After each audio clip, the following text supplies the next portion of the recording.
Change कर दिया था। Yes we are live now. Hello friends, this is Himanshi and welcome to let's learn. Hopefully आप सभी बढ़िया होंगे, मस्त होंगे, जबरदस्त होंगे। सभी को गुड इवनिंग, नमस्कार, राम राम, सत श्री अकाल, अस्सलाम वालेकुम, what you feel connected with. Start करेंगे। आज हिंदी पेडागोजी स्टार्ट कर रहे हैं। थोड़ा सा चेंज है इस बार के पैटर्न में।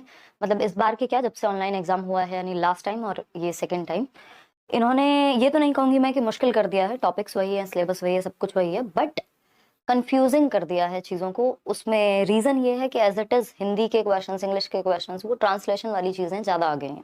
पहले हिंदी के क्वेश्चंस मुझे लगता है डिफरेंटली बनाए जाते थे प्रॉपर, बट अभी लैंग्वेज को थोड़ा सा घुमा करके, इवन जब मैं आंसर की भी देख रही थी एक बार ऑफिशियल, तो उसमें भी कुछ कुछ गड़बड़ियां जो बिल्कुल निश्चित रूप से हमें पता है कि टॉपिक ये होता है, इसका मतलब आंसर ये होना चाहिए पूरा। वो टेक्निकल भी दो तीन क्वेश्चंस में, इवन 4 क्वेश्चंस में भी 15 में से दिक्कत थी।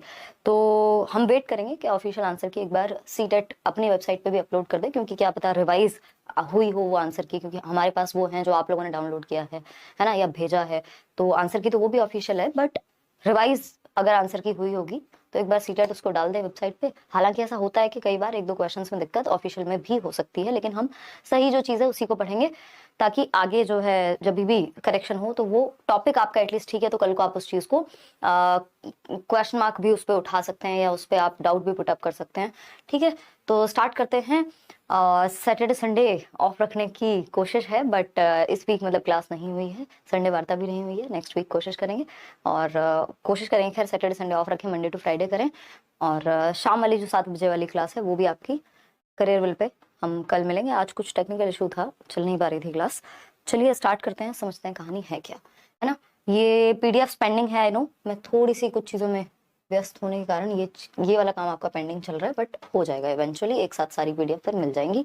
लाइक शेयर सब्सक्राइब आप कर देंगे जैसे जैसे जुड़ते जाएंगे। अगर आप किसी भी बैच में एनरोल करना चाहते हैं, अगर आप टीचिंग एग्जाम्स की तैयारी कर रहे हैं, चाहे वो डीट प्लस भी हो, केवीएस तो अभी नहीं है, डीट प्लस भी हो, इसके अलावा आपका सुपर टेट हो, यूपी टेट हो, इन सब के बैचेस आई थिंक चल रहे हैं, क्योंकि जिनको आगे तैयारी करनी है, हालांकि सुपर टेट यूपी टेट का नोटिफिकेशन अभी नहीं है, बट स्टिल। और सी टेट, ये सारे कुछ बैचेस हैं 4-5, बिहार 7th फेज, जो करियर विल ऐप पर लाइव हैं, अभी आप एनरोल कर सकते हैं। एडमिशंस बेसिकली ओपन हैं। तो स्टार्ट करते हैं क्वेश्चन नंबर 1 से। 15 क्वेश्चन आपके हिंदी पेडागोजी में आते हैं। 30 क्वेश्चंस की हिंदी का जो सब्जेक्ट है आपका सीटेट पेपर 1 पेपर 2 दोनों में होता है, और जिसमें से 15 क्वेश्चन पेडागोजी के होते हैं। निश्चित रूप से 2 पैराग्राफ होते हैं, एक 9 नंबर का, दूसरा 6 नंबर का, या फिर 8 और 7 नंबर का, क्योंकि 15 नंबर का पैराग्राफ दोनों, और बाकी के 15 नंबर में पेडागोजी। तो हम पेडागोजी डिस्कस करेंगे। लिमिटेड 7-8 टॉपिक है पेडागोजी में, ज्यादा टॉपिक्स है नहीं। मैंने चैप्टर वाइज भी ये चीज डिस्कस कराई हुई है, अगर आप एक बार देखेंगे प्लेलिस्ट उठा करके प्रीवियस, क्योंकि सिलेबस सेम है, तो वो आप कंप्लीट करके और तब क्वेश्चंस को प्रैक्टिस कीजिए, या मैराथन देख लीजिए हिंदी की एटलीस्ट, तो उससे आपको काफी हेल्प मिल जाएगी। हालांकि क्वेश्चंस थोड़े से डिफरेंटली घुमा करके पूछे हैं अभी, बट स्टिल।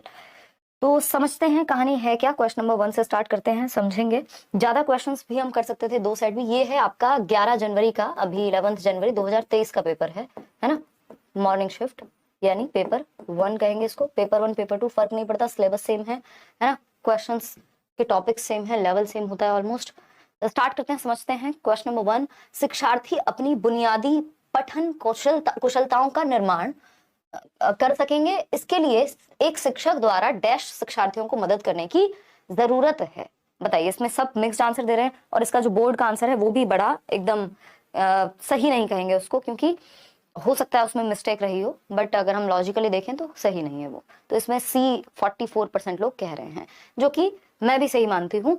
बोर्ड ने इसको कह दिया है, जो ऑफिशियल आंसर की है उसमें बी है, बट फाइनली जब वो रिवाइज होकर के वेबसाइट पे डलेगी तो हो सकता है चीजों में सुधार हो जाए, है ना। चलिए, क्योंकि ये पॉसिबल नहीं है कि आंसर जो है बी हो जाए, किसी भी स्थिति में बी सही उत्तर नहीं हो सकता हमारी अपनी अंडरस्टैंडिंग के अनुसार। तो शिक्षार्थी अपनी बुनियादी पठन कुशलताओं का निर्माण कर सकेंगे, यानी बेसिक रीडिंग स्किल्स जो हैं उनकी वो डेवलप हो पाएंगी। इसके लिए एक शिक्षक द्वारा क्या किया जाना चाहिए, किस तरह से मदद की जानी चाहिए। तो पहला ऑप्शन है, वैयक्तिक और विभेदित अनुदेशन के साथ जो है शिक्षार्थियों को मदद करने की जरूरत है। जब बेसिक बुनियादी कौशल की जब हम बात कर रहे हैं, तो कुछ चीजें ऐसी होती हैं जो सबके लिए कॉमन होती हैं। इसमें जरूरी नहीं है कि आप डिफरेंशिएटेड इंस्ट्रक्शन यानी पहले वाला ऑप्शन ही लगाएं, जो कि पूरी तरह से गलत नहीं है, बट इससे बेटर ऑप्शन हमारे पास यहाँ अवेलेबल है। बी ऑप्शन पे आते हैं, कक्षा विशेष के सीखने के प्रतिफल को प्राप्त करने के लिए उन्हें मानक परीक्षण देने के माध्यम से।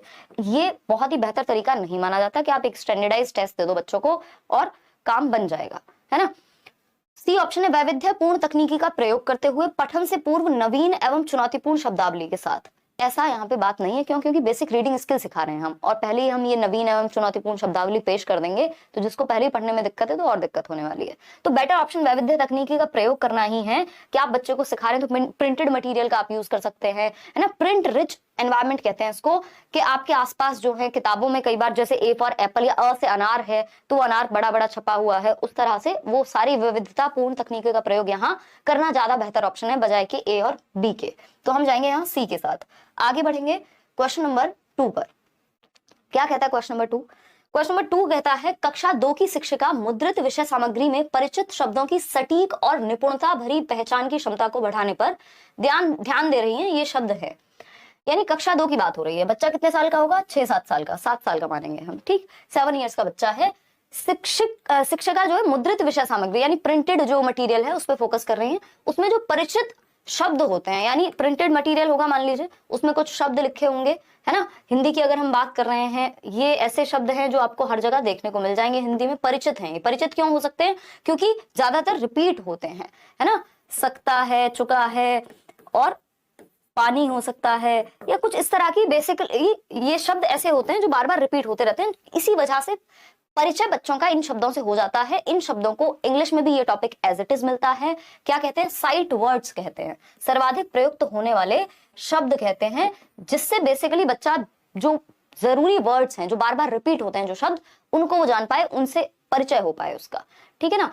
तो ये एक बेसिक बात है, हम इस चीज पे फोकस करते हैं, साइट वर्ड्स पे। इंग्लिश में ये होते हैं व्हाट हो गया, दीज, दैट, में, जो बार बार रिपीट हो रहे होते हैं। उसी तरह से हिंदी में भी वही आपकी जो शब्दावली है, कुछ शब्द ऐसे होंगे जो बार बार रिपीट हो रहे होंगे, ठीक है ना।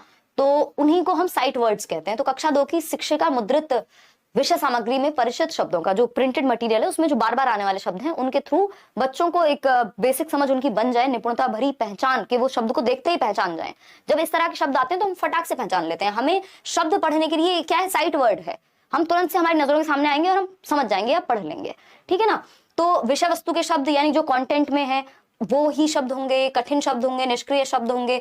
जी नहीं, ये सर्वाधिक प्रयुक्त शब्द है। निष्क्रिय तो वो होते हैं, बहुत रेयरली यूज होते हैं, ठीक। तो A option is the right answer over here. आगे बढ़ेंगे क्वेश्चन नंबर 3।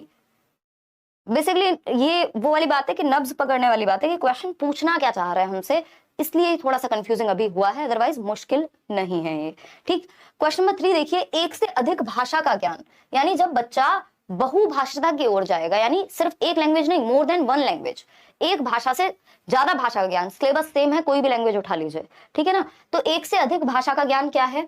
भाषा कक्षा में, यानी बच्चे को हिंदी भी आती है जो उसकी मातृभाषा है, बच्चे को क्या आती है? इंग्लिश भी आती है, बच्चे को कोई और तीसरी भाषा भी आ सकती है, यानी एक से ज्यादा भाषाएं जानना क्या है? भाषा कक्षा में शिक्षक के ऊपर एक बोझ बन जाता है। तो हम कहते हैं कि जो बहुभाषिता होती है वो एक संसाधन के रूप में देखते हैं। ये आपका एक टॉपिक भी है, multilingualism as a resource, Hindi में भी इंग्लिश में भी सेम सिलेबस है, ठीक।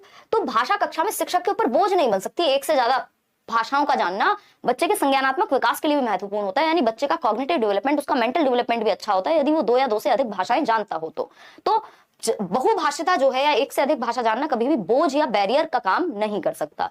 फिर आता है सेकंड ऑप्शन, नवीन कक्ष में सीखते समय शिक्षार्थी को उसके समनुरूप करता है, यानी जब नए कक्ष में कोई सीख रहा होगा तो वो एक लेवल पे आ जाएंगे सारे बच्चे। या फिर नवीन भाषा के सीखने सिखाने में मदद करता है, नवीन भाषा सीखने में हस्तक्षेप करता है, यानी कि बैरियर बनेगा अगेन। तो ये तो नेगेटिव ऑप्शन हो गए, ठीक है ना। सबको एक लेवल पे ले आएगा, इसकी जरूरत होती नहीं है। तो एक से अधिक भाषा का ज्ञान हमेशा क्या करेगा? मदद करेगा। अगर आपको एक भाषा आती है तो दूसरी भाषा सीखने में वो चीज हेल्प करती है। तो नवीन भाषा के सीखने सिखाने में मदद करता है, एक रिसोर्स, एक संसाधन का काम करेगी। अगर आपको एक भाषा आती है, एक से अधिक भाषाएं जो है वो संसाधन के रूप में होती है, ना कि बाधित नहीं करती हैं वो आपके भाषा के सीखने को, या बोझ नहीं बनती है। तो C option is the right answer. 70% लोग सही उत्तर दे भी पा रहे हैं इसमें। आगे बढ़ेंगे नेक्स्ट क्वेश्चन पे। नेक्स्ट क्वेश्चन क्या है भाई? क्वेश्चन नंबर 4 है। देखते हैं क्या कहता है क्वेश्चन नंबर 4। अगर हम बात करते हैं क्वेश्चन नंबर 4 की, तो एक शिक्षिका है, कक्षा 4 की बात हो रही है। तो कक्षा 4 के शिक्षार्थियों से एक छोटे अनुच्छेद को समझ के साथ पढ़ने और गहराई से उसका परीक्षण करने के लिए कहती हैं। अनुच्छेद मतलब पैराग्राफ। तो विद्यार्थियों से एक छोटे अनुच्छेद, यानी एक छोटा सा पैराग्राफ है, 7-8 लाइन का हो सकता है, 6 लाइन का हो सकता है, 5 लाइन का हो सकता है। तो एक स्मॉल पैराग्राफ है जिससे समझ बनाने को वो कह रही है कि बच्चे उस अनुच्छेद को पढ़ें और गहराई से उसका परीक्षण करने के लिए कहते हैं कि उसमें कहा क्या जा रहा है, या गलतियां हैं तो कहाँ हैं, या क्या बात कन्वे हो रही है। साथ ही वे आवश्यकता अनुसार शिक्षार्थियों की आधारभूत मदद भी करती हैं, जहां जरूरत पड़ने पे बच्चों को अगर गहराई से समझने में दिक्कत हो रही है कहीं, तो उसकी हेल्प भी कर देंगे टीचर।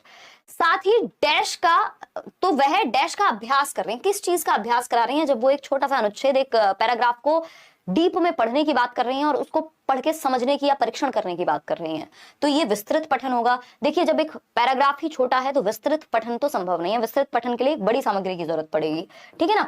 तो विस्तृत पठन नहीं कहेंगे इसको। पहेली पठन, पहेली की कोई बात नहीं हुई है। सहयोगी पठन, ऐसा नहीं कहा गया कि ग्रुप में बैठ करके पढ़ रहे हैं और एक दूसरे को मदद कर रहे हैं, इस तरह की कोई बात होती तब समूह अधिगम या सहयोगी पठन की बात होती, कि बच्चे साथ में ग्रुप बना करके, समूह बना करके सीखने की कोशिश कर रहे हैं। तो आपको समझना पड़ेगा क्वेश्चन ने लैंग्वेज का कौन सी भाषा का प्रयोग किया है, क्या पूछने की कोशिश में है वो। तो B option is the right answer, कि ये गहन पठन कहलाएगा। क्या कहलाएगा? गहन पठन कहलाएगा। और गहन पठन हम इसलिए कराते हैं ताकि बच्चे की समझ बेहतर हो, और ये स्वाध्याय की प्रवृत्ति विकसित होती है गहन अध्ययन से। स्वाध्याय मतलब सेल्फ स्टडी, बच्चा खुद से पढ़ के समझने की जो प्रवृत्ति है वो उसके अंदर विकसित होगी। किससे? गहन पठन से। इन डेप्थ जब वो किसी चीज को जानने की कोशिश करेगा, प्रॉपर एनालिसिस करेगा, विश्लेषण करेगा उस चीज का, ठीक है ना। और गहन पठन जनरली हम मौन वाचन कराते हैं इसका। मौन वाचन आप समझते हैं, मन में पढ़ते हैं जनरली, ठीक है ना। तो इससे स्वाध्याय की भी जो आपकी हैबिट है, यानी सेल्फ स्टडी की, वो बढ़ती है। दूसरा, गहनता से आप किसी चीज को समझते हैं। वो जो छोटा सा अनुच्छेद है, एक छोटा सा पैराग्राफ है, उसको गहराई से पढ़ने की बात चल रही है और गहराई से पढ़ के समझने की बात चल रही है, ठीक। तो ये गहन पठन जो है इसका सही उत्तर होगा। विस्तृत के लिए बड़ी सामग्री का होना यहाँ जरूरी हो जाएगा, है ना। विस्तृत मतलब बड़ा, विस्तार में। क्वेश्चन नंबर 5 देखिएगा। भाषा शिक्षण के लिए एक वास्तविक एवं व्यावहारिक स्थिति का उपयोग करते हुए, यानी रियल लाइफ सिचुएशन की बात हो रही है। वास्तविक एवं व्यावहारिक, बिहेवियरल एस्पेक्ट में जो रियल लाइफ से कहीं जुड़ी हुई बात का उपयोग करते हुए सरलता पूर्वक भाषा से परिचित होने में शिक्षार्थियों की मदद करने वाली पद्धति डैश कहलाती है। यानी हम भाषा को सिखाने के लिए एक लैंग्वेज टीचर के रूप में, या फिर यहाँ पे तो अगर प्राइमरी लेवल पे देखें तो आप सब कुछ ही हैं, सारे विषय पढ़ा लेते हैं, तो भाषा शिक्षण के लिए एक वास्तविक एवं व्यावहारिक स्थिति आप प्रेजेंट कर रहे हैं जहां उसको रियल लाइफ में भाषा को यूज करने का मौका मिलेगा। तो सफलता पूर्वक भाषा से परिचित होने में शिक्षार्थियों की मदद करने वाली पद्धति कौन सी है? संरचनात्मक, यानी स्ट्रक्चर में तोड़ दो, तो इससे तो मुश्किल हो जाएंगी चीजें। स्थिति परक भाषा शिक्षण पद्धति, श्रव्य भाषिक पद्धति जिसको ऑडियो विजुअल या ऑडियो मेथड कह देते हैं, ऑडियो लिंगुअल मेथड कहते हैं बेसिकली इंग्लिश में। द्विभाषी यानी दो भाषाओं का प्रयोग की बात यहाँ हुई नहीं है। संरचना परक पे हम क्यों जाएं जब हमारे पास वास्तविक स्थिति की बात हुई है। दैट मीन्स स्थिति परक भाषा शिक्षण पद्धति यानी सिचुएशन बेस्ड हम सिखाएंगे बच्चे को। बच्चा गया है कहाँ, मार्केट में, क्या लेने, सब्जी, तो वहां पे वो भैया से बोलेगा कि भैया ये चीज दे दो, इतने में दे दो, तो वहां वो भाषा भी सीख रहा है। तो हम सिचुएशन के हिसाब से व्यावहारिक स्थितियों का प्रयोग करके सिखा रहे हैं। तो ये स्थिति परक भाषा शिक्षण हो जाएगा, क्योंकि वास्तविक एवं व्यावहारिक परिस्थिति यानी रियल लाइफ की बात हो रही है, ठीक है जी। क्वेश्चन नंबर 6 देखिएगा। क्वेश्चन नंबर 6 क्या कहता है? पठन पूर्व कार्य, यानी पढ़ने से पहले जो हम कोई एक एक्टिविटी कराते हैं, डैश होते हैं, किस लिए होते हैं, किस बारे में होते हैं, ये बताइएगा। इस पे काम चल रहा है निशा शर्मा, कुछ तो टीम में कुछ डिस्कशन चल रहा है नेहा, डोंट वरी, जो आपकी जीएस की और उसकी क्लास है ईवीएस की, उस पर काम हो जाएगा, आ जाएगा काम वो गंगम, है ना। जो कॉमन सब्जेक्ट्स होते हैं वो ऑफकोर्स आपको हर जगह काम आएंगे। और लाइक शेयर करना आज आप भूल जा रहे हैं, मेरी तबीयत थोड़ी ढीली है, इसका मतलब ये नहीं है कि आप लाइक शेयर करना भूल जाएंगे। पठन पूर्व कार्य यानी पढ़ने से पहले, रीडिंग से, प्री रीडिंग कह लीजिए आप इसको, शिक्षार्थियों की पठन कुशलता का मूल्यांकन करने के लिए होते हैं ये काम। या फिर बी ऑप्शन, कठिन शब्दों और पदों का अर्थ देने के लिए होते हैं। पढ़ने से पहले ही कठिन शब्द दे देंगे। फिर आएगा शिक्षार्थियों को पाठ्य वस्तु में प्रवेश करने और उन्हें अभिप्रेरित करने के लिए होते हैं। या पठन सामग्री में प्रयुक्त व्याकरणिक बिंदुओं की व्याख्या करने के लिए होते हैं। देखिए, पठन पूर्व कार्य यानी अभी आपने चैप्टर शुरू नहीं किया, उसके आसपास की बातें होंगी, टीचर आपके पूर्व ज्ञान से संबंधित कुछ आपसे क्वेश्चंस पूछेगा, तो इसमें आप सभी उत्तर जो है वो गलत दे रहे हैं। इसका उत्तर जो है ए सही होगा। उसका रीजन है शिक्षार्थियों की पठन कुशलता का मूल्यांकन करने के लिए, कि वो कितना जानते हैं ऑलरेडी, इसलिए वो एक्टिविटी कराई जाती है। यही आपका ऑफिशियल आंसर कहता है, ठीक है ना। ये सुनने में अच्छा है, टेक्निकली अच्छा नहीं है सी। आगे बढ़ेंगे क्वेश्चन नंबर 7 पर। प्रथम भाषा अर्जन में निम्नलिखित चरण होते हैं, यानी जब आप फर्स्ट लैंग्वेज एक्विजिशन करते हैं, एक होता है भाषा अर्जन, दूसरा होता है भाषा अधिगम। अधिगम में प्रॉपर एफर्ट लगेगा, स्कूल में जाके भी आप सीख सकते हैं, उसमें उसका व्याकरण हो सकता है भाषा अधिगम के समय। लेकिन अर्जन में जो आप अपने आसपास से, अपने परिवेश से अर्जित कर लेते हैं भाषा को, बोलना जब आप पहली बार सीख रहे होते हैं, उसके क्या स्टेप्स होते हैं। हिंदी में भी सेम है ये टॉपिक, इंग्लिश में भी सेम है ये टॉपिक, बताइएगा। ठीक है, बताइए फटाफट से। बी ऑप्शन 49% लोग कह रहे हैं। कूकना हमें सबको पता है कि कूइंग जो है ना, इसलिए हिंदी और इंग्लिश अलग नहीं है। आपको यहाँ पे ये समझना होगा, जो बेसिक आपसे पूछा जा रहा है वो सारा सिलेबस सेम है, एक एक पॉइंट सेम है हिंदी और इंग्लिश का सिलेबस का। कूकना यानी कूइंग जो है, जब बच्चा जो है किलकारी मारना या बेसिक जिस लैंग्वेज का, जिस उसके बोलने का, वो बस आवाजें निकालता है, उसका मतलब कुछ नहीं होता।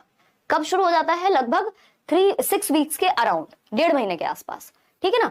तो ये बात हम बहुत बार डिस्कस कर चुके हैं। मैंने पेडागोजी में जब हम सीडीपी बाल विकास पढ़ रहे थे तब भी आपको ये सारे स्टेप्स लिखवाए थे। आई थिंक पहली या दूसरी क्लास होगी, यूट्यूब वाली ही एक क्वेश्चन आया था उसमें। इसीलिए सीडीपी जो है आधार है, बेस है बाकी सब्जेक्ट की, पेडागोजी का भी। तो अगर हम बात कर रहे हैं कूकना, यहाँ भी सही है, यहाँ भी सही है, यहाँ भी सही है, यहाँ भी सही है। कूइंग के बाद हम जनरली क्या पढ़ते हैं? बैबलिंग। बैबलिंग को बलबलाना कहते हैं कि बच्चा बा मा इस तरह के शब्द बोलना शुरू कर देगा। अच्छा, बलबलाना कहाँ कहाँ है? यहाँ पे भी है, यहाँ पे भी है, यहाँ पे भी है, यहाँ पे नहीं है। समग्र बोधी नहीं। हालांकि इन्होंने जो आंसर की में गड़बड़ की है उसमें सी दे दिया, जो कि पॉसिबल नहीं है, आंसर हो ही नहीं सकता। ठीक है ना। तो उसका रीजन क्या है? कूइंग यानी कूकना। कूकना बोले तो किलकारी या बेसिक आवाज निकाल रहा है बच्चा, जिसका कोई मतलब नहीं है। बलबलाना होता है single syllable word, single syllable जो शब्द होते हैं, जैसे बा मा इस तरह के 6 महीने के आसपास वो बोलने लगेगा ये चीज। फिर आता है समग्र बोधी अवस्था। इसको एक शब्द की अवस्था भी आप कह सकते हो समग्र बोधी को, कि अब वो एक शब्द ठीक से बोलने लगा है जिसको आप समझ सकते हैं। जैसे पानी हो सकता है, दादा हो सकता है, मामा हो सकता है ना। यहाँ सिर्फ सिंगल सिलेबल था बा, वहां पे वो बा भी बोल पाएगा, पानी भी बोल पाएगा। एक शब्द का उच्चारण, 1 साल की उम्र होती है, 1 से 1.5 वर्ष की, समग्र बोधी कहते हैं जिसको हम। यहाँ पे गड़बड़ क्यों है?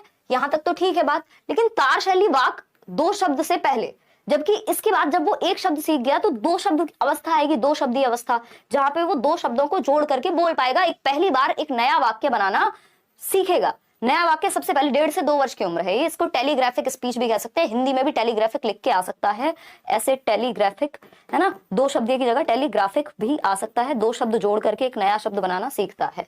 फिर इसके बाद तार शैली आती है, तो ये इसलिए गलत हो जाता है ये ऑप्शन, नहीं तो यहाँ तक की बात जो है सही थी।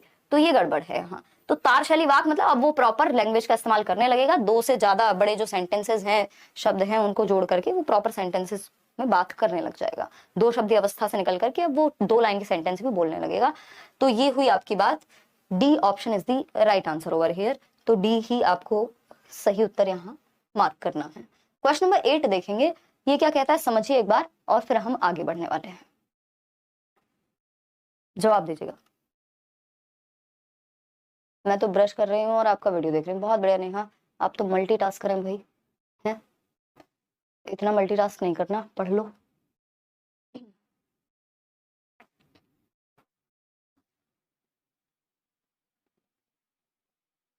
कहाँ दिक्कत आ रही है प्रियांशु? मैं समझ नहीं पा रही हूँ आपकी बात। सही उत्तर कौन सा होगा बता दिया ना अंशु, लास्ट वाला डी ऑप्शन। डी ऑप्शन, हमें इसी को मार्क करना है, क्योंकि ऐसा हो सकता है कि एक आध क्वेश्चन में गलती हो जाए तो अगली बार आंसर की में भी वो चीज रिवाइज हो जाती है। अदरवाइज आप उसमें क्वेश्चन भी नहीं उठा पाएंगे, उस क्वेश्चन को आप चैलेंज भी नहीं कर पाएंगे। हालांकि चैलेंज करने से कुछ खास होता भी नहीं है, बट प्रीवियसली ऐसा हुआ है कि एक बार गलत दे दिया, अगली बार सही दे दिया उत्तर, है ना। और अभी फाइनल आंसर की जो रिवाइज आंसर की आएगी, हो सकता है मतलब जब अपलोड करेंगे ये फाइनल वेबसाइट पे, तो उसमें चीजें ठीक भी हो जाए कुछ हद तक। तो 2-4 क्वेश्चन अगर ऐसा हो रहा है तब भी हमें जो हमारा फैक्ट है, क्योंकि कुछ क्वेश्चन या तो ऐसे होते हैं, इसमें 2 तरह के क्वेश्चन हैं। कुछ क्वेश्चन ऐसे हैं जिन्होंने कसम खा लिया भैया इसका तो आंसर हम यही देंगे, तो उस केस में सिचुएशन चेंज हो जाती है। लेकिन ऐसे क्वेश्चंस में ये रेयर है, क्योंकि आज से पहले ये क्वेश्चन पूछा नहीं गया, तो इसमें हम गलत अगर आंसर मार्क कर लेंगे तो वो हमारे लिए गड़बड़ है। कल को ना तो हम उसे चैलेंज कर पाएंगे और ना ही जरूरी नहीं है कि वो अगली बार भी गलती दे दें उत्तर। तो उस केस में हमें ऐसे क्वेश्चन में गलती नहीं करनी। कुछ क्वेश्चन ऐसे होते हैं जिनमें संभावना होती है 2 ऑप्शन सही होने की, यहाँ पे संभावना नहीं है, जो इससे पहले वाला क्वेश्चन हमने किया है। क्वेश्चन नंबर 8 है, इस उपागम में व्याकरणिक संरचना तथा एकल शब्दों की बजाय, यानी हम सिर्फ जो ग्रामेटिकल स्ट्रक्चर है या एकल शब्द मतलब सिंगल वर्ड्स जो हैं, उनकी बजाय अर्थ एवं भाषा को उसकी पूर्णता में देखते हैं, यानी अर्थ क्या निकल रहा है किसी चीज से, किसी वाक्यांश को पढ़ के, किसी अनुच्छेद को पढ़ के, किसी कविता को पढ़ के, तो उसके अर्थ पे हम जाते हैं, उसके बाद हम बाकी की संरचना को समझते हैं। ऐसे नहीं करते कि वर्ड मीनिंग से शुरू करके और बाद में पूरा अर्थ जानेंगे, है ना। यहाँ पे हम पूरी सार को समझने की कोशिश करते हैं, कौन सा उपागम है ये पूछा है। अब इसमें भी आप लोग गड़बड़ कर रहे हैं। देखिए, ये होती है एक तो टॉप डाउन अप्रोच और एक होती है बॉटम अप, ठीक है ना, जिसको हम हिंदी में यहाँ पे टॉप डाउन और बॉटम अप अप्रोच कह सकते हैं। तो शीर्ष पाद को जो है टॉप डाउन कह सकते हैं और ऊर्ध्वगामी जो है इसको बॉटम अप अप्रोच कहा जा सकता है। तो अब ये बात हमने बहुत बार डिस्कस की है, बस इन्होंने भाषा को जो है थोड़ा सा हेर फेर कर दिया भाषा में, कि जो ऊर्ध्वगामी उपागम है बॉटम अप, इसमें हम क्या करते हैं, एकल शब्दों पे फोकस करते हैं, व्याकरणिक संरचना पे फोकस करते हैं, फिर पैराग्राफ पे जाते हैं, यानी पहले वर्ड मीनिंग यानी शब्दार्थ समझेगा बच्चा, शब्दार्थ के बाद हम जाते हैं एक सेंटेंस पे, सेंटेंस यानी एक वाक्य, वाक्य के बाद अनुच्छेद, अनुच्छेद के बाद हम कहाँ जाते हैं, एक पूरे आपके जो स्टोरी है उस पे पहुंचते हैं। जबकि यहाँ बात हो रही है पूर्णता, सीधा अर्थ एवं भाषा को उसकी पूर्णता में, यानी एक कविता है तो उसको संपूर्ण रूप में पढ़ रहे हैं हम, उसके बाद उसके अर्थ पे जाएंगे या उसके बाद उसके सेंटेंस पे जाएंगे, यानी उसके वाक्यों पे जाएंगे, फिर शब्द अर्थ पे जाएंगे। तो ये टॉप डाउन अप्रोच हो गई, जो एज अ होल देखती है, जो एज अ होल या पूर्णता में देखती है किसी चीज को। तो यहाँ पे बॉटम से अप नहीं, अप से बॉटम जाएंगे या टॉप से डाउन की तरफ जाते हैं, इसको शीर्ष पाद कह सकते हैं, या ये कई बार अधोगामी भी लिख देते हैं, हिंदी में कई नाम हो सकते हैं, ठीक है ना। चलिए खैर आगे बढ़ते हैं। ये निगमनात्मक नहीं हो सकता, क्योंकि निगमनात्मक जो है वो पूर्णता की ओर की बात नहीं करेगा, वो नियम से किसकी ओर, उदाहरण की ओर बात करेगा। तो भाषा बदल जाएगी, पूछने की जो शैली है वो बदल जाएगी। अगर निगमनात्मक पूछेगा तो आपसे ये नहीं पूछेगा, लैंग्वेज चेंज हो जाएगी ऊपर, ठीक है ना। एकीकृत उपागम की यहाँ कोई बात नहीं है, क्योंकि कुछ जोड़ के किसी के साथ ऐसी कुछ बात इन्होंने की नहीं है। क्वेश्चन नंबर 9 देखिएगा फटाफट से, क्या कहता है क्वेश्चन नंबर 9। ये आपको 2-4-6 सेशन प्रैक्टिस करने पड़ेंगे हिंदी के साथ में मेरे, अपने आप तो आप कितनी भी प्रैक्टिस कर लीजिए, उसके बाद ही एक समझ विकसित होगी कि अब इनका जो पूछने का लहजा है वो कैसे बदला है। आज के सेशन में दिक्कत आ सकती है कई लोगों को, क्योंकि हल्का सा इन्होंने पैटर्न ही बदल दिया पूरा हिंदी पूछने का, या लैंग्वेज की पेडागोजी। इंग्लिश में दिक्कत उतनी नहीं होगी जितनी हिंदी में हो जाएगी अभी, क्योंकि कंफ्यूजन इन्होंने क्रिएट की है। उसका रीजन है एज इट इज ट्रांसलेशन को जो है छाप के दे दिया, मतलब ट्रांसलेशन नहीं करना था, जबकि जैसे पहले क्वेश्चंस पूछे जाते थे ऑफलाइन में वो सही तरीका था, क्योंकि वो हिंदी के प्रॉपर्ली डेडिकेटेड क्वेश्चंस बनते थे। अभी मुझे तो देख के यही लग रहा है कि प्योर ट्रांसलेशन है, ठीक है ना। तो एक बार मैराथन वगैरह भी देख लो तो थोड़ा ईजी हो जाएंगी चीजें। क्वेश्चन नंबर 9 है, एक शिक्षक डैश के माध्यम से अपने शिक्षार्थियों के खराब अंकों के कारणों को जानने के लिए एक परीक्षण तैयार करता है। यानी खराब अंकों के कारणों को जानने के लिए, यानी जो खराब प्रदर्शन है बच्चों का, या ठीक से वो मार्क्स नहीं ला पा रहे हैं या फेल हो रहे हैं मान लीजिए बहुत सारे बच्चे, तो क्या जानने की कोशिश करेगा टीचर, पहले कारण जानने की कोशिश करेगा कि भाई रीजन क्या है, बच्चे फेल क्यों हो रहे हैं या खराब अंक क्यों ला रहे हैं। क्योंकि शिक्षार्थियों की बात हुई है, सिर्फ एक बच्चे की बात नहीं हुई है, एक बच्चे की भी बात होती है। सबसे पहले आप कारण जानने की बात करते हैं। अब इसमें पता नहीं वो आंसर की कहां से प्रकट हुई है, इसमें भी इन्होंने गलत उत्तर दिया हुआ है, जबकि ये इतनी बार रिपीटेड क्वेश्चन है, इसमें गलत उत्तर देने का बनता भी नहीं है। जब आप कारण जानते हैं तो वो निदानात्मक परीक्षण कहलाता है ना। इन्होंने दे दिया निपुणता परीक्षण, जो कि संभव नहीं है, पॉसिबल ही नहीं है। मास्टरी नहीं देख रहे हैं हम बच्चे की कि कितनी उसको मास्टरी हासिल है, मास्टरी वाला टेस्ट नहीं है ये। जब आप खराब अंक पहले से ही पता है कि खराब प्रदर्शन है, तो फिर मास्टरी किस बात की। तो खराब प्रदर्शन जो है या खराब अंक जो है उनके पीछे का कारण जानने की बात हो रही है। उसके लिए जो परीक्षण लिया जाता है हमेशा हमेशा हमेशा ऑलवेज, क्या, डायग्नोस्टिक टेस्ट, जिसको हिंदी में निदानात्मक परीक्षण कहते हैं। हिंदी में भी आता है ये क्वेश्चन, इंग्लिश में भी आता है ये क्वेश्चन, ये आपका ईवीएस में भी पूछा जा सकता है जरूरत पड़ने पे, और सीडीपी में भी आता है। तो निदानात्मक मतलब डायग्नोस्टिक, डायग्नोज करते हैं। जैसे आपका डॉक्टर अगर आपको 4 दिन से बुखार है, सीधा दवाई नहीं दे देगा कि 15 दिन से बुखार है और सीधा दवाई ले लो। वो डायग्नोज करने की कोशिश करता है, टेस्ट कराएगा, आप लैब में जाएंगे, है ना, सैंपल, ब्लड सैंपल लिया जाएगा, फिर पता किया जाएगा क्या बीमारी है, फिर उसके बाद इलाज किया जाएगा। तो ऐसे ही पहले निदान किया जाता है, पता लगाया जाता है कारण का, उसके बाद उपचारात्मक शिक्षण दिया जाता है। तो निदानात्मक के बाद हमेशा उपचारात्मक शिक्षण की बात निदानात्मक के बाद होती है। क्यों? क्योंकि हमें अगर रेमेडियल टीचिंग देनी है तो पहले हम डायग्नोज करेंगे, पहले हम पता लगाएंगे कि समस्या है कहाँ, ठीक है ना।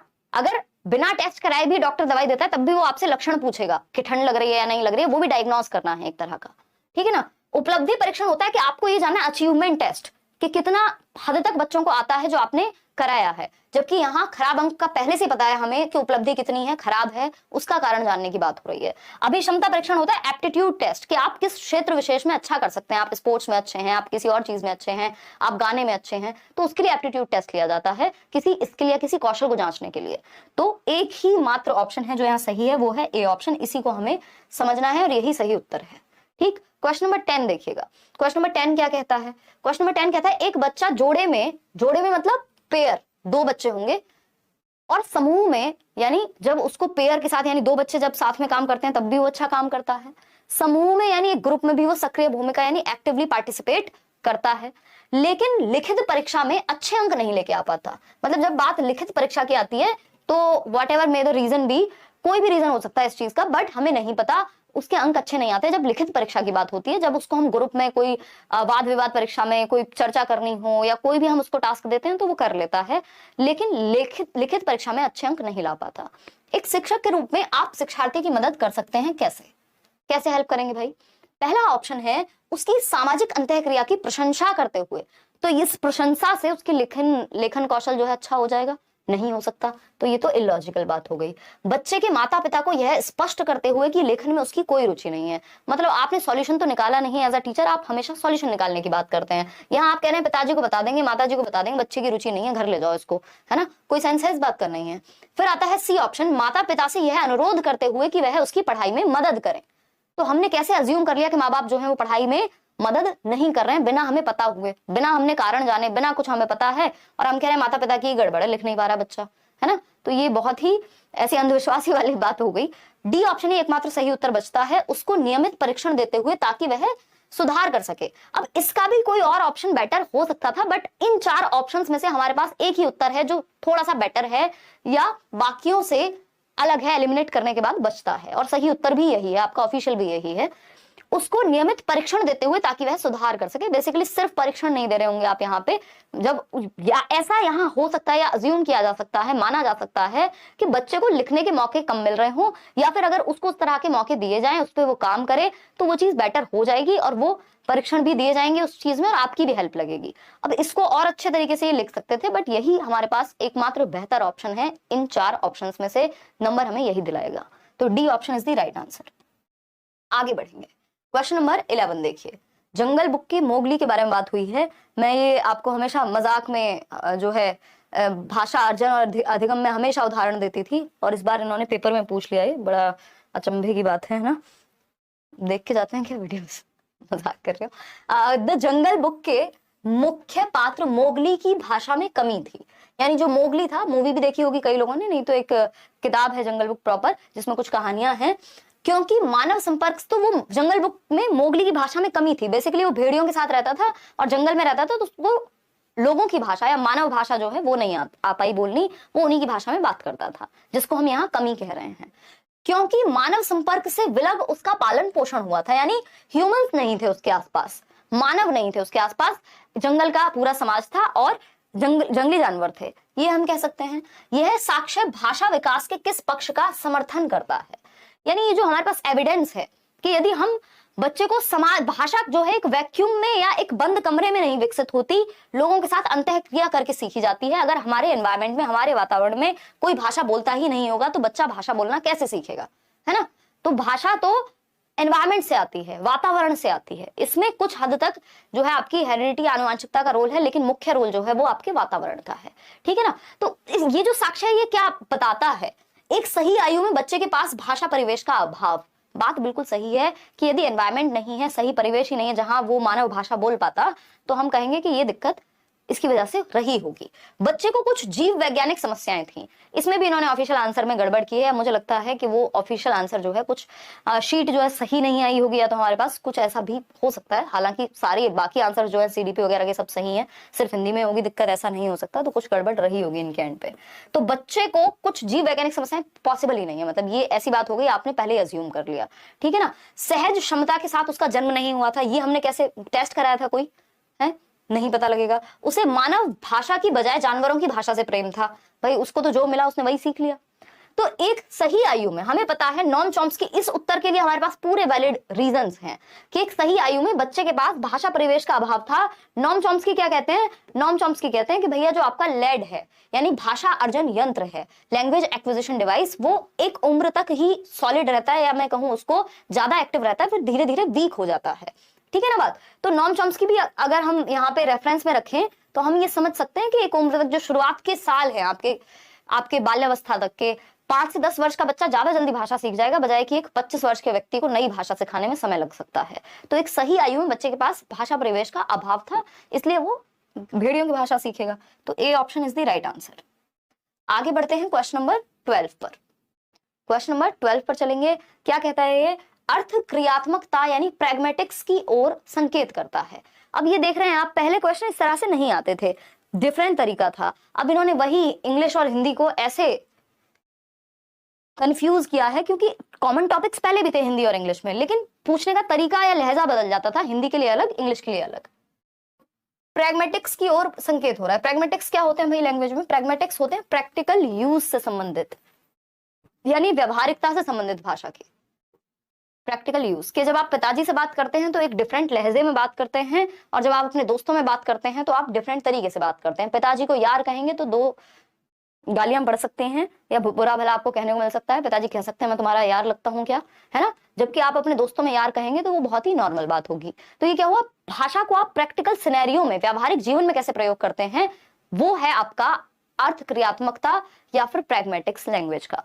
तो भाषा के सामाजिक नियम, भाई समाज ने तो बनाए ये नियम, या विद्यालय भाषा की नीति है, विद्यालय की अनुदेशन की भाषा यानी इंस्ट्रक्शन की लैंग्वेज है जिसमें पढ़ाया जाएगा, वो प्रैग्मेटिक्स है, या फिर शैक्षणिक भाषा है। तो हम कहेंगे भाषा के सामाजिक नियम की बात हो रही है कि हम व्यवहारिकता में या प्रैक्टिकल सिनेरियो में कैसे यूज कर रहे हैं, वो है प्रैग्मेटिक्स। आगे बढ़ेंगे क्वेश्चन नंबर 13 पर। क्या कहता है क्वेश्चन नंबर 13? ये कहता है निम्नलिखित में से किसका कविता में एक आकलन तत्व के रूप में समर्थन नहीं किया जा सकता? नॉट लिखा हुआ है। क्या लिखा हुआ है? नॉट लिखा हुआ है। एक आकलन तत्व के रूप में, यानी एक असेसमेंट टूल के रूप में, यानी जिससे जांचा जा सके भाषा की समझ को। तो पहला ऑप्शन है व्याकरण। किसकी बात हो रही है पहले ये समझना बहुत जरूरी है। भाषा के कौन से पक्ष की बात हो रही है? कविता की बात हो रही है, एकांकी की बात नहीं हो रही है, कोई आपके वैसे पाठ की बात नहीं हो रही है जिसमें कोई कहानी हो, है ना? तो एक कविता की बात हो रही है, पोयम की बात हो रही है। तो मैं एक आकलन तत्व यानी एक असेसमेंट टूल, अगर आपको बच्चे की कविता की समझ को जांचना है तो क्या आकलन का एक तत्व हो सकता है? व्याकरण, कि आप बच्चे से उसका व्याकरण के बारे में बात करने लग जाएं।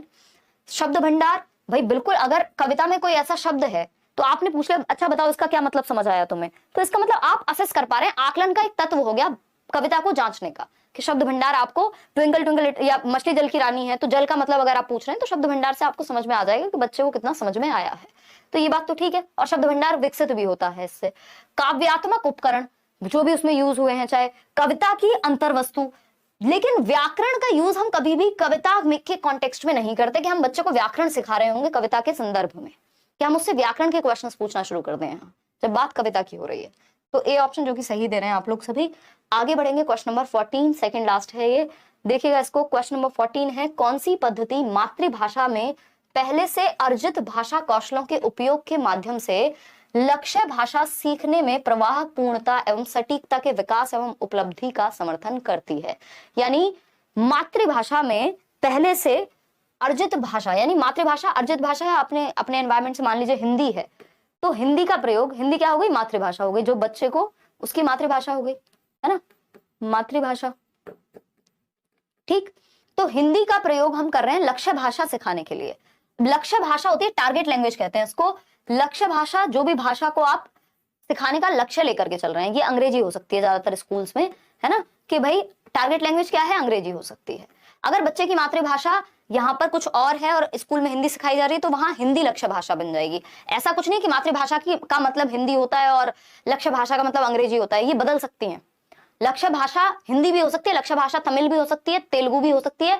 जो भी भाषा सिखाने का लक्ष्य रखा जा रहा है वो लक्ष्य भाषा है, वो टारगेट लैंग्वेज है, ठीक है ना। तो वो कौन सा मेथड है? जब हम हिंदी लैंग्वेज में, मैंने इस पे भी एक डिस्कशन किया हुआ है, प्रीवियस क्लास अगर आप ढूंढेंगे तो मिल जाएगी या सर्च करेंगे तो प्लेलिस्ट है हिंदी पेडागोजी की पूरी, इंग्लिश पेडागोजी की पूरी, ईवीएस की, है ना। तो हिंदी यानी मातृभाषा का प्रयोग, यानी जो बच्चे को पहले से आता है उसका प्रयोग आप लक्ष्य भाषा सीखने में करा रहे हैं। यानी मुझे हिंदी आती है और मैं इंग्लिश सीखने की कोशिश कर रही हूँ, तो मैं हिंदी की हेल्प लूंगी। हेल्प कैसे लूंगी?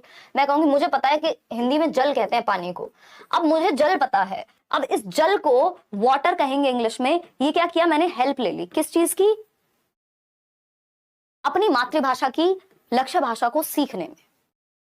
कहाँ होता है ये? ग्रामर ट्रांसलेशन में होता है, जिसको ओल्डेस्ट मेथड भी कह देते हैं कई लोग। व्याकरण अनुवाद विधि में ये चीज होती है ना। 43% लोग ए कह रहे हैं, बिल्कुल गलत।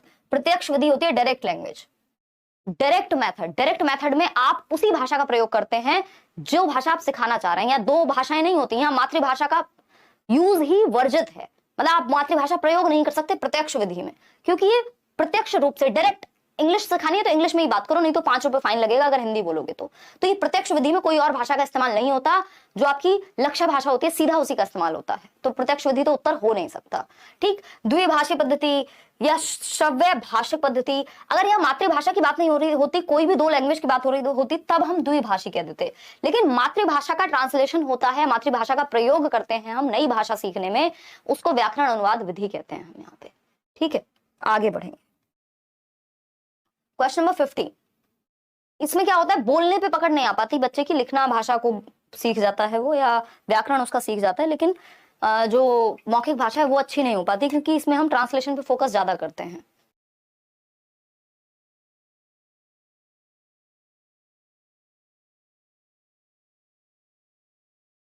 देखिएगा,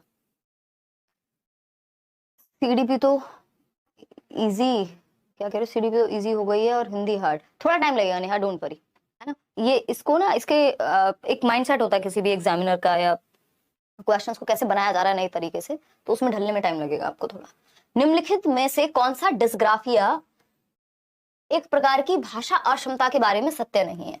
यानी डिस्ग्राफिया क्या है? लेखन संबंधी विकार है, पता है हमें, ग्राफ से याद रखना होता है डिस्ग्राफिया। लास्ट क्वेश्चन है आज के लिए, इसीलिए मैंने सिर्फ 15 ही क्वेश्चंस उठाए हैं कि पहले आप इन्हीं को डाइजेस्ट कर लें। और ये पीडीएफ मैं सबसे पहले दे दूंगी, आज रात में आपको ये पीडीएफ शेयर कर दूंगी, ताकि इसको आप समय से रिवाइज कर लें। ठीक है ना। तो निम्नलिखित में से कौन सा डिस्ग्राफिया एक प्रकार की भाषा अक्षमता के बारे में सत्य नहीं है, यानी डिस्ग्राफिया के बारे में सही बात नहीं है? पहला, यह सीखने की संगतपूर्ण लेखन क्षमता को प्रभावित करता है। हाँ, बात सही है भाई, लिखने की जो क्षमता होती है बच्चे की वो प्रभावित होती है, बात सही है। यह कागज पर अक्षर, अंक या शब्द लिखने में बाधा उत्पन्न करता है, ये भी पॉसिबल है, लेखन में जो है समस्या बच्चे को आती है, बाधा होती है। यह सकल मोटर कौशल और तार्किक चिंतन को प्रभावित करता है। सकल मोटर होता है ग्रॉस मोटर स्किल्स, ठीक है ना, और तार्किक चिंतन होता है आपका लॉजिकल थिंकिंग। फिर आता है डी ऑप्शन, यह खराब वर्तनी, बिगड़ी हुई लिखावट को बढ़ावा देता है। यानी जो स्पेलिंग मिस्टेक्स होती हैं, हाँ बिल्कुल होती हैं डिस्ग्राफिया की वजह से। बिगड़ी हुई लिखावट, इलेजिबल यानी अपठन योग्य, मतलब पढ़ नहीं सकते आप, पढ़ने योग्य नहीं होती, लेजिबल नहीं होती आपकी जो लैंग्वेज है डिस्ग्राफिक बच्चे की, बात तो सही है। लेकिन इन्होंने क्या किया, इसमें भी बढ़ावा देता है, तो सही शब्द शायद बढ़ावा देना ना होकर के यहाँ बाधित करता है, ये हो सकता था, लेकिन फिर भी इससे जो बेटर ऑप्शन है हमारे पास, आंसर इन्होंने यही कंसिडर किया है। मैं वेट करूंगी एक बार जो भी ऑफिशियल आंसर की आती है उसके लिए। हम यहाँ पे जाएंगे सी के साथ। उसका रीजन क्या है? उसका रीजन ये है कि ग्रॉस मोटर स्किल्स में उतनी समस्या उत्पन्न नहीं होती, हालांकि आपके स्किल्स में हो सकती है समस्या उत्पन्न, लेकिन ग्रॉस मोटर में ही होगी, होगी तो फाइन में ज्यादा होगी, ग्रॉस में उतनी नहीं होनी चाहिए, हो सकती है बट उतना डीप में जाके क्वेश्चन नहीं पूछ सकते, मुझे नहीं लगता। और तार्किक चिंतन को प्रभावित करता है, कुछ हद तक आपकी थिंकिंग एबिलिटी प्रभावित होती है, लेकिन सीधा लॉजिकल कह देना।